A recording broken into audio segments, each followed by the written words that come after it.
शौर्य प्रताप, जो अब तक हैरान खड़ा था, अचानक होश में आया और आगे बढ़कर जोर से बोला, खबरदार आंटी जी, मेरी पत्नी पर दोबारा हाथ उठाया तो अच्छा नहीं होगा। उसने लक्ष्मी को अपनी तरफ खींच लिया। पत्नी शब्द सुनकर वहां मौजूद हर व्यक्ति हैरान रह गया।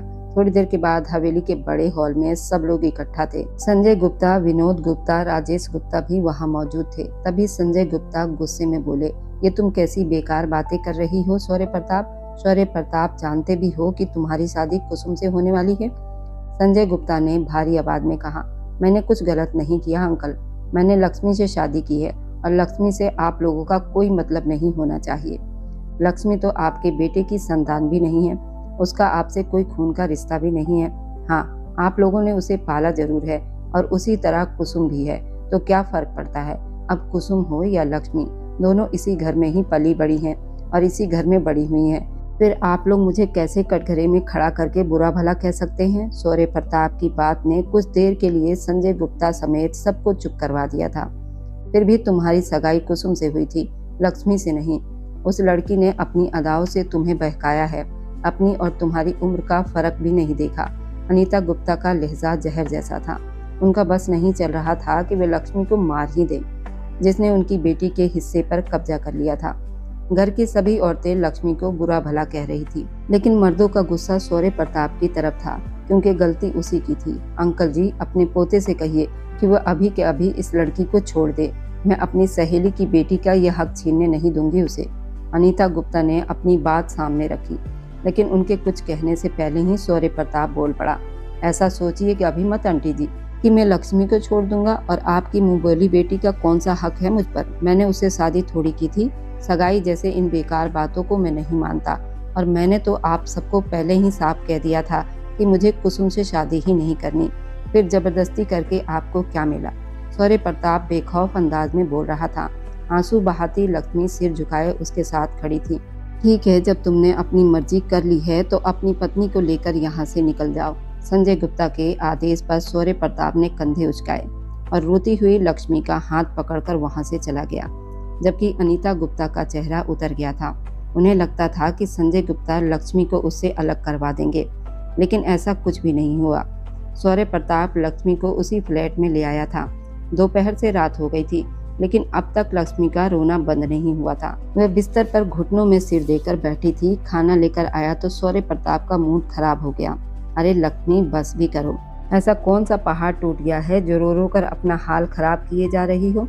वह भी उन लोगों के लिए जिन्होंने कभी तुमसे प्यार से बात तक नहीं की। तुम्हें तो भगवान का धन्यवाद करना चाहिए कि उनसे तुम्हारी जान छूट गई। शौर्य प्रताप का लहजा डांट और दुख दोनों से भरा था। ट्रे थोड़ी दूरी पर रखकर वह खुद भी उसके पास बैठ गया। लक्ष्मी की हालत में कोई फर्क नहीं आया और वह वैसे ही घुटनों में सिर रखकर सिसकती रही। अच्छा, मेरी तरफ तो देखो, शौर्य प्रताप ने उसके घुटनों पर हाथ रखते हुए नरमी से कहा। लक्ष्मी ने झटके से सिर ऊपर उठाया और उसका हाथ झटक दिया। मुझे मत छूइए। ठीक है, नहीं छूता, लेकिन तुम रोना तो बंद करो, मेरा दिल घबरा जाता है। वो बेबसी से बोला। होता है तो मैं क्या करूं? आप अपना काम कीजिए, वह तेज आवाज में बोली। कौन सा काम करूं? अब तो सारे काम तुम्हारे साथ ही होंगे मेरी जान। शौर्य प्रताप ने हल्की मुस्कान के साथ कहा। क्या मतलब? लक्ष्मी समझ नहीं पाई तो गुस्से में पूछ बैठी। कोई मतलब नहीं, तुम उठो और ताजा हो जाओ और ये खाना खाओ। मैंने खुद अपने हाथों से बनाया है तुम्हारे लिए, वरना तुम जानती हो गुप्ता परिवार के लड़के खुद उठकर पानी भी नहीं पीते। वह थोड़ा एहसान जताते हुए बोला था। मैंने कहा ना, मुझे कुछ नहीं खाना, यहाँ से चले जाइए। आप मुझे जहर से भी ज्यादा बुरे लग रहे हैं। आपकी वजह से मैंने सबकी नजरों में अपनी इज्जत खो दी है। वह रोते हुए बोली। पहले कौन सा वे लोग तुम्हें बहुत इज्जत देते थे? शौर्य प्रताप ने मुंह से तंज निकाला तो लक्ष्मी ने गुस्से से उसे देखा और वहां से उठने लगी। तभी शौर्य प्रताप ने उसका हाथ पकड़कर रोक लिया। लक्ष्मी, मैं तुमसे बहुत प्यार करता हूँ, इसलिए इतनी नरमी से बात कर रहा हूँ। मुझे सख्ती करने पर मजबूर मत करो। जो कहा है चुपचाप वही करो। शौर्य प्रताप की आवाज की सख्ती से लक्ष्मी डर गई। वे चुपचाप वापस बिस्तर पर बैठ गई। तब शौर्य प्रताप ने ट्रे अपनी तरफ खींची और रोटी का टुकड़ा बनाकर उसके मुंह की तरफ बढ़ाया तो उसने मुंह पीछे कर लिया। शौर्य प्रताप ने सख्त नजरों से उसे देखा। मुझे भूख नहीं है, सच में आपको समझ क्यों नहीं आता? मुझे टेंशन में भूख नहीं लगती, और रोते हुए बोली। शौर्य प्रताप ने गहरी सांस ली और रोटी वापस प्लेट में रख दी और ट्रे उठाकर कमरे से बाहर चला गया। कुछ देर के बाद वो वापस आया तो लक्ष्मी फिर रो रही थी। उसने गहरी सांस लेकर खुद को शांत करने की कोशिश की।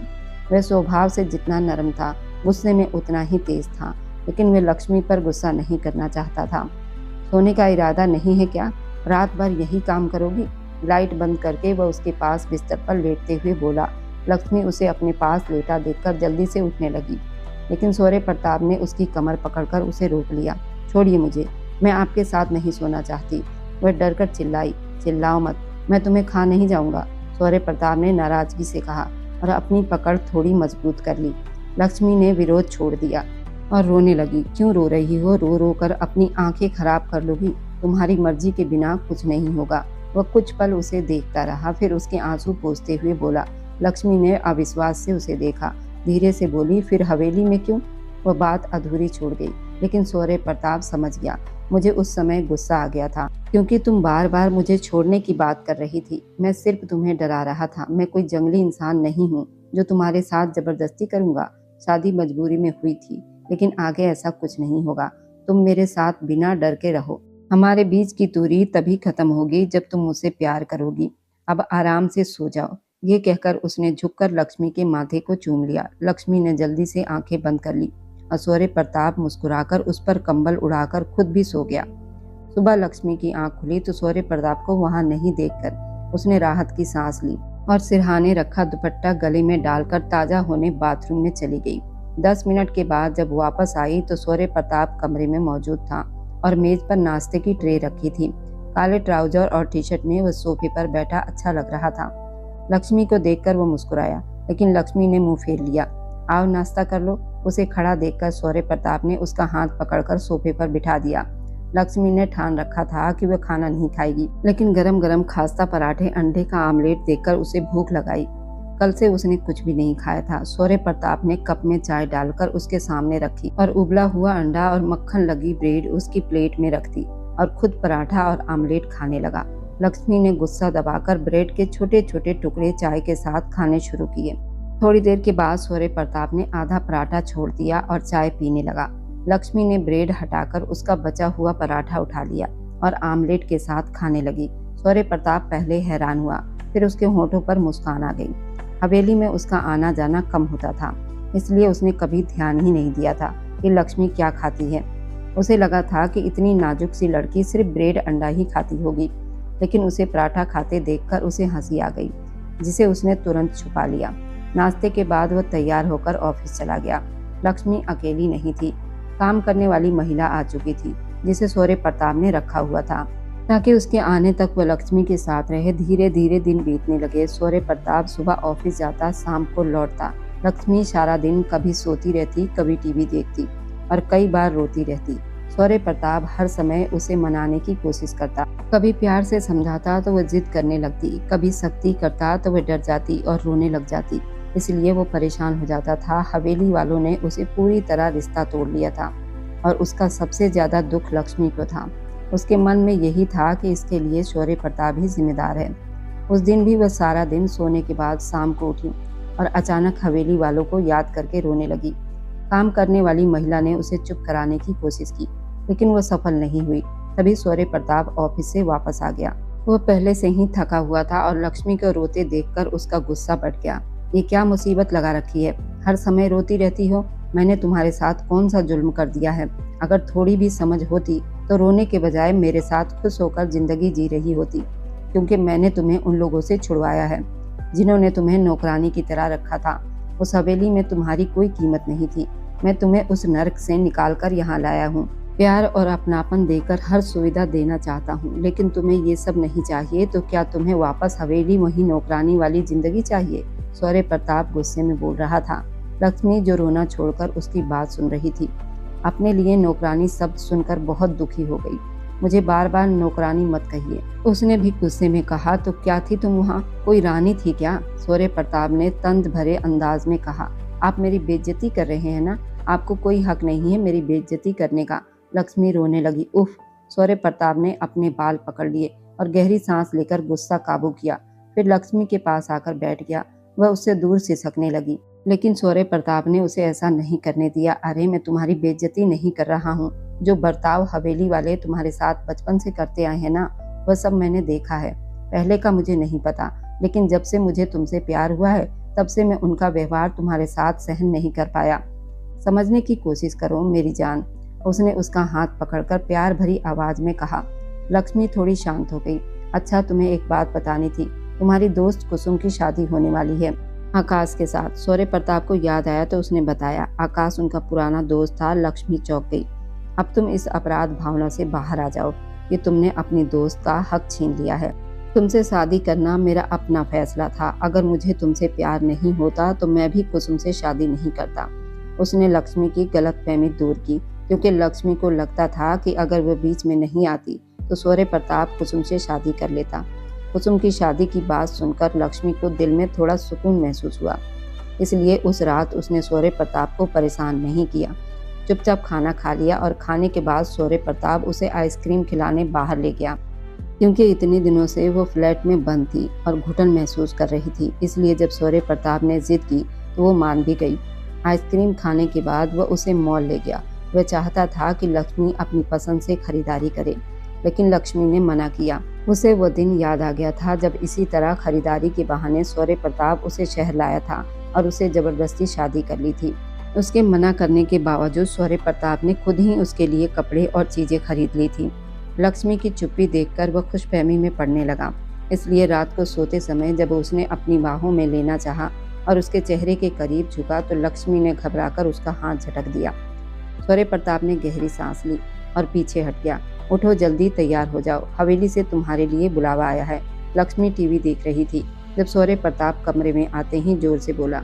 उसकी आधी अधूरी बात सुनकर लक्ष्मी हैरानी से उसे देखने लगी। अरे सुना नहीं तुमने? हवेली से तुम्हें बुलाया गया है। संजय गुप्ता तुम्हें याद कर रहे हैं। शौर्य प्रताप ने दोबारा कहा। दादाजी, मगर क्यों? लक्ष्मी को हैरानी हुई। लगता है उन्हें अपनी गलती का एहसास हो गया है। शायद तुमसे माफी मांगना चाहते हो। शौर्य प्रताप ने सामान्य अंदाज में कहा। माफी क्यों? लक्ष्मी ने हैरानी से पूछा। अरे तुम भी बहुत सवाल करती हो ना। इतने सालों से उन्होंने तुम्हारे साथ जो गलत व्यवहार किया उसका एहसास हो गया होगा, या शायद तुम्हारे पिताजी ने सपने में आकर उन्हें याद दिलाया होगा। जो भी हो, तुम सवाल करना बंद करो और जल्दी तैयार हो जाओ। शौर्य प्रताप ने समझाते हुए थोड़ा डांटा भी। लक्ष्मी खुशी से भर गई और अंदर जाकर कपड़े लेने लगी। थोड़ी देर के बाद वह गाड़ी में बैठी शौर्य प्रताप के साथ हवेली जा रही थी। हवेली पहुंचने पर सबकी तरफ से ठंडे स्वागत ने उसका चेहरा उदास कर दिया, लेकिन जब वो दादाजी संजय गुप्ता के कमरे में गई तो वो बड़ी बेचैनी से उसका इंतजार कर रहे थे। उसे देखते ही खुश हो गए। आ गई मेरी बच्ची। उन्होंने उसका हाथ पकड़ा और रो पड़े। फिर कुछ देर के बाद अजीब दृश्य था। संजय गुप्ता बार बार उससे माफी मांग रहे थे और उसका माथा चूम रहे थे। लक्ष्मी उनके व्यवहार से हैरान थी, जबकि शौर्य प्रताप जी का प्यार और लक्ष्मी का भाव देखकर मुस्कान छिपा रहा था। उसका अंदाजा बिल्कुल सही निकला था। दादाजी को रात में सपना आया था जिसमें दादाजी का बेटा संजय गुप्ता नाराज था। उन्हें रेखा की कसम याद आई जब मरते समय अपनी बेटी का हाथ संजय गुप्ता के हाथ में दे गई थी, और संजय गुप्ता ने कसम खाई थी कि वो मरते दम लक्ष्मी का ख्याल रखेंगे। और जब दादाजी को ये सपना आया तो लक्ष्मी के साथ हुए अन्याय का एहसास हुआ। सुबह उठते ही उनका मन बदल गया। उन्होंने सबको बुलाया और खास तौर पर अनीता गुप्ता से कहा कि जैसे इस घर में तुम्हारी बेटी कुसुम की अहमियत है और संपत्ति में उसका हिस्सा है, वैसे ही लक्ष्मी का भी बराबर अहमियत है और उसे भी संपत्ति में हिस्सा मिलेगा। अगर दोबारा उसे नौकरानी बनाने की कोशिश की गई तो मुझसे बुरा कोई नहीं होगा। दादाजी के कहने पर शौर्य प्रताप कुछ दिनों के लिए हवेली से चला गया और लक्ष्मी वहीं रहने लगी। धीरे धीरे बाकी सबका व्यवहार भी उसके साथ अच्छा हो गया, सिवाय अनीता गुप्ता के। सबने शौर्य प्रताप की पत्नी के रूप में उसे स्वीकार कर लिया था। एक हफ्ते के बाद जब शौर्य प्रताप उसे लेने के लिए हवेली आया तो लक्ष्मी को खुश देखकर उसे सुकून मिला। रात को लक्ष्मी बिना सोचे कमरे में आई, लेकिन अंदर शौर्य प्रताप को देखकर झिझक गई। इतने दिनों से वह अकेली उसी कमरे में सो रही थी। अब जब सब ठीक हो गया था तो उसे सामने देखकर वह घबरा गई, क्योंकि पहले वह नाराजगी दिखाकर उससे दूरी बनाए रखती थी, लेकिन अब नाराज होने की कोई वजह नहीं थी। इसलिए उसकी नजदीकी का सोचकर ही वो घबरा गई। इससे पहले ही कि वो कमरे से बाहर निकलती, शौर्य प्रताप आगे बढ़कर उसे अपनी बाहों में ले चुका था। शौर्य प्रताप, वह घबरा कर बोली, नाम लिया है तो अब आगे बड़े बाबू मत लगाना। उसने उसके कान के पास झुककर कहा तो लक्ष्मी के होठों से हल्की हंसी निकल गई। खुश लग रही हो, क्या बात है? सबसे सुलह हो गई है क्या? उसने उसे अपने पास बिठाकर पूछा। लक्ष्मी समझ गई कि वो किसकी बात कर रहा है। अनीता आंटी जी का मेरे साथ ठीक होना शायद कभी संभव नहीं, लेकिन कुसुम से सुलह हो गई है। वैसे वो मुझसे नहीं आपसे नाराज थी, लेकिन अब नहीं, क्योंकि वह आकाश के साथ बहुत खुश है। लक्ष्मी मुस्कुराकर बोली, और हमारे साथ सुलह करने का कब इरादा है? हम तो कब से इंतजार कर रहे हैं। शौर्य प्रताप उसकी आंखों में देखते हुए बोला। लक्ष्मी शर्मा गई और उठने लगी, लेकिन शौर्य प्रताप ने उसकी कमर को पकड़कर उसे अपने सीने से लगा लिया। अब भागना मुश्किल है मेरी जान, क्योंकि अब मुझ में इंतजार नहीं। वह उसे धीरे से बिस्तर पर लिटाते हुए उसके ऊपर झुक गया। लक्ष्मी ने शर्म के कारण हल्का सा विरोध किया, लेकिन शौर्य प्रताप ने उसके हर विरोध को प्यार से शांत कर दिया, उसे अपनी बाहों में समेट लिया। अगले दिन जब लक्ष्मी की विदाई का समय आया तो हवेली में अजीब सी खामोशी थी। अनीता गुप्ता ने बस औपचारिकता के लिए उसके सिर पर दुपट्टा रखा, लेकिन उसकी आंखों में अभी भी वही नफरत थी। कुसुम ने उसे दिल से लगा लिया और कान में धीरे से कहा, खुश रहना। लक्ष्मी की आंखें भर आई। दादाजी ने उसका माथा चूमा और आशीर्वाद दिया। शौर्य प्रताप ने लक्ष्मी का हाथ पकड़कर उसे गाड़ी तक पहुंचाया। शहर तक का सफर खामोशी में गुजरा। लक्ष्मी खिड़की के बाहर देखती रही। उसके आंसू चुपचाप गिरते रहे। शौर्य प्रताप कभी कभी उसकी तरफ देखता, लेकिन कुछ नहीं बोला, क्योंकि वे जानता था कि अभी उसे समय चाहिए। शहर में उनका नया फ्लैट पहले से भी ज्यादा बड़ा और सुंदर था। शौर्य प्रताप ने उसे खास तौर पर लक्ष्मी की पसंद के अनुसार सजवाया था। हल्के गुलाबी और सफेद रंगों से सजा हुआ घर, हर कोने में फूलों के गुलदान रखे थे। लक्ष्मी अंदर आई तो एक पल के लिए उसकी आंखें चमक उठी, लेकिन उसने खुद को संभाल लिया और चुपचाप कमरे की तरफ चली गई। शौर्य प्रताप ने नौकरों को रात का खाना बनाने के लिए कहा और खुद भी अंदर आ गया। लक्ष्मी कमरे में थी। शौर्य प्रताप दरवाजे के पास खड़ा उसे देखता रहा। लक्ष्मी की पीठ उसकी तरफ थी, उसके कंधे हल्के हल्के कांप रहे थे। वह रो रही थी। शौर्य प्रताप धीरे से दरवाजा बंद करके उसके पास आया। लक्ष्मी, उसने धीरे से पुकारा। लक्ष्मी ने जल्दी से आंसू पोंछे और मुड़ने लगी, लेकिन शौर्य प्रताप उसके सामने आकर खड़ा हो गया। उसकी लाल आंखें और भीगे गाल देखकर शौर्य प्रताप के दिल में दर्द हुआ। क्या हुआ? उसने धीरे से पूछा। लक्ष्मी ने नजरें झुका ली, लेकिन आंसू फिर गिर पड़े। सब कुछ बहुत गलत हुआ। उसकी आवाज कांप रही थी। जो होना चाहिए था वो नहीं हुआ। आपने मुझसे सब कुछ छीन लिया। मुझे आपके साथ नहीं रहना, मुझे वापस जाना है। वह रोते रोते बोलती रही और फिर जोर से रोने लगी। शौर्य प्रताप चुपचाप उसे देखता रहा। उसकी आंखों में अब गुस्सा नहीं, बल्कि उदासी थी। ठीक है, उसने धीरे से कहा। लक्ष्मी ने हैरानी से उसे देखा। ठीक है मतलब? वह समझ नहीं पाई। मतलब जो तुम चाहती हो वही होगा, शौर्य प्रताप ने शांत आवाज में कहा। लक्ष्मी ने आंसू पोंछे। मैं अलग कमरे में जाना चाहती हूँ। शौर्य प्रताप के होठों पर हल्की मुस्कान आई, लेकिन उसने तुरंत छिपा ली। ठीक है जाओ। उसने रास्ता छोड़ दिया। लक्ष्मी ने हैरानी से उसे देखा, क्योंकि उसे लगा था वो उसे रोकेगा, लेकिन वह चुप खड़ा था। लक्ष्मी जल्दी से अपना बैग लेकर दूसरे कमरे में चली गई। दरवाजा बंद करके बिस्तर पर बैठ गई और फिर रोने लगी। उधर शौर्य प्रताप कुछ देर सोचता रहा। फिर उसने फोन किया और किसी से कहा, 1 घंटे में यहाँ पहुँच जाना। 1 घंटे बाद लक्ष्मी के कमरे का दरवाजा खटखटाया गया। उसने आंखें पोंछकर दरवाजा खोला तो सामने शौर्य प्रताप खड़ा था। उसके हाथ में गर्म चाय का कप और छोटा डिब्बा था। बस चाय देने आया हूँ, अंदर नहीं जाऊंगा, उसने शांत आवाज में कहा। लक्ष्मी ने शक से उसे देखा, फिर कप ले लिया। ये क्या है? उसने डिब्बे की तरफ इशारा किया। तुम्हारी पसंदीदा पिस्ता आइसक्रीम, शौर्य प्रताप ने साधारण तरीके से कहा। लक्ष्मी की आंखें भर आई, क्योंकि उसे याद आया उसने एक बार बताया था कि उसे पिस्ता आइसक्रीम पसंद है, और शौर्य प्रताप को वो बात याद रही। एक आंसू उसके गाल पर गिर गया। शौर्य प्रताप ने हाथ बढ़ाकर अंगूठे से आंसू पोंछ दिया। मुझसे नफरत करो, गुस्सा करो, लड़ो, लेकिन भूखी मत रहो, उसने धीमी आवाज में कहा और वापस चला गया। रात को लक्ष्मी को नींद नहीं आई। वह सोचती रही शौर्य प्रताप ने उसके साथ क्या क्या किया और अब वो कैसे बदल रहा है। आखिर वह उठकर बाहर आई तो देखा शौर्य प्रताप सोफे पर बैठा लैपटॉप पर काम कर रहा था। उसने सिर उठाकर उसे देखा। नींद नहीं आई? उसने शांत आवाज में पूछा। लक्ष्मी ने सिर हिला दिया और पास बैठ गई। कुछ देर चुप रही, फिर बोली, क्या आपको माफी मांगना नहीं आता? शौर्य प्रताप ने लैपटॉप बंद करके उसे देखा। जब सच में गलती होती है तो हाँ, उसने जवाब दिया। तो क्या आपको लगता है आपने गलती की? लक्ष्मी ने पूछा। शौर्य प्रताप कुछ पल चुप रहा, फिर बोला, हाँ, जिस तरीके से मैंने तुम्हारे साथ शादी की वो गलत था, तुम्हें डराना भी गलत था। उसकी आवाज में सच्चा पछतावा था। लेकिन ये भी सच है, मैं तुम्हारे से प्यार करने लगा था, खुद को रोक नहीं पाया था, फिर भी जो रास्ता चुना वो गलत था। लक्ष्मी की आंखें भर आई। अब क्या होगा? उसने धीमी आवाज में पूछा। शौर्य प्रताप उसके सामने आकर बैठ गया। अब वही होगा जो तुम चाहोगी। अगर तुम मुझे एक मौका दो तो मैं सब कुछ ठीक करना चाहता हूँ। अगर नहीं दोगी तो मैं जबरदस्ती नहीं करूँगा, लेकिन तुम्हें जाने भी नहीं दूंगा, क्योंकि तुम मेरी पत्नी हो और मैं तुमसे मोहब्बत करता हूँ। लक्ष्मी के गालों पर आंसू थे, लेकिन उसकी आंखों में डर नहीं था। उसने धीरे से अपना हाथ आगे बढ़ाया और शौर्य प्रताप की उंगलियों को पकड़ लिया। शौर्य प्रताप के चेहरे पर सच्ची मुस्कान आ गई। अगले दिनों में लक्ष्मी ने महसूस किया शौर्य प्रताप सच में बदल गया है। वह अब उसे डराता नहीं था। सुबह उसके साथ नाश्ता करता, शाम को उसके लिए कुछ न कुछ लेकर आता। धीरे धीरे लक्ष्मी के दिल कठोरता से पिघलने लगी। एक शाम वो बालकनी में खड़ी शहर की रोशनी देख रही थी। शौर्य प्रताप 2 कप चाय लेकर आया और उसके साथ खड़ा हो गया। अच्छा लगता है ना यहाँ? उसने पूछा। लक्ष्मी ने थोड़ा सोचा, फिर बोली, हाँ, और आप भी साथ हैं तो और अच्छा लगता है। ये कहते ही वो खुद भी चौंक गई। शौर्य प्रताप मुस्कुराया और उसका चेहरा अपनी तरफ घुमा लिया। ऊपर देखो, उसने धीरे से कहा। लक्ष्मी ने आंखें उठाई। शौर्य प्रताप की आंखों में सच्चा प्यार था। मैं तुमसे सच में माफी मांगना चाहता हूँ और वादा करता हूँ कि आज के बाद तुम्हारी इच्छा के खिलाफ कुछ नहीं करूँगा। लक्ष्मी की आंखों में खुशी के आंसू आ गए। उसने धीरे से अपना सिर शौर्य प्रताप के सीने पर रख दिया और शौर्य प्रताप ने उसे अपनी बाहों में समेट लिया। शहर की रोशनी के बीच वे दोनों उसी पल में खो गए जो शायद पहले से उनके लिए लिखा हुआ था।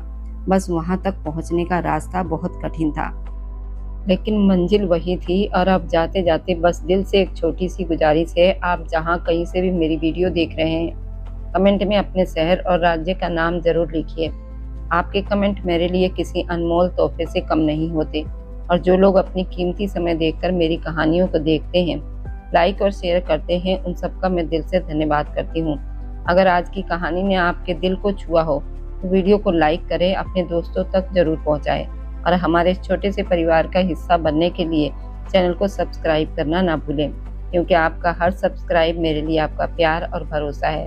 फिर मिलेंगे एक नई भावनाओं से भरी कहानी के साथ। तब तक खुश रहिए, स्वस्थ रहिए, मुस्कुराते रहिए।